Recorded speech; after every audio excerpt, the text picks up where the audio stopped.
खे बाहि लॻाए छॾींदुसि। एक बेहतरीन अदाकार है दोस्तों खानू जो सो अज़ीज़ सांगी एक बेहतरीन फनकार संदोरे से गड उन हज़ारे ड्रामा कया उन खां अलावा वो किथां जो केर आ कदें जो सो ड्रामे जे इन कदम रखी दोस्तों इन इंडस्ट्री में। अज़ीज़ सांगी एक बेहतरीन सिंध जो अदाकार हो दोस्तों, खानू खरदिमाग के नाले से भी मशहूर है दोस्तों। अज़ीज़ सांगी पत्थर दुनिया जो ड्रामो फिल्म कयो, सिंधी फिल्म हो पत्थर दुनिया, एक बेहतरीन रोल से उन अदा कयो दोस्तों। लेखक गुज़ार है दोस्तों, फिल्मों पान जो स्केप वगैरह पान लिखंदो जो सो पैंजे ड्रामन में। उन खां अलावा उन जो जन्म दोस्तों लाड़काने में थो 1970 ईस्वी में दोस्तों पैदा थो। उन खां अलावा इन वक्त इन शो जो सो स्क्रीन का गायब है अज़ीज़ सांगी।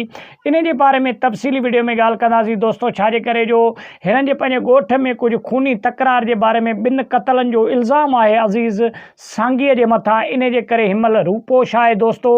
हिन वक्त तव्हां अंदाज़ो कंदा हूंदो त कंहिं बि ड्रामे में कंहिं बि फिल्म में हुनजो को बि रोल ना है, किथे भी तव्हां न ॾिसंदा हूंदो अज़ीज़ सांगीअ के दोस्तों। उन जा तक़रीबन 30 खां मथे फिल्मूं ड्रामा उन कया पंहिंजे जो सो अदाकारी जा जोहर दसिया दोस्तों।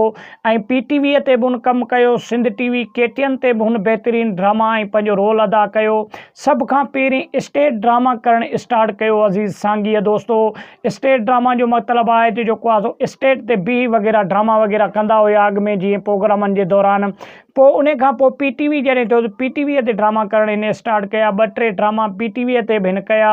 उन खां अलावा सिंध में आयो जॾहिं सिंधी जॾहिं KTN थियो, सिंध TV थी, उन में भी अज़ीज़ सांगीअ जा खोड़ सारियूं फिल्मूं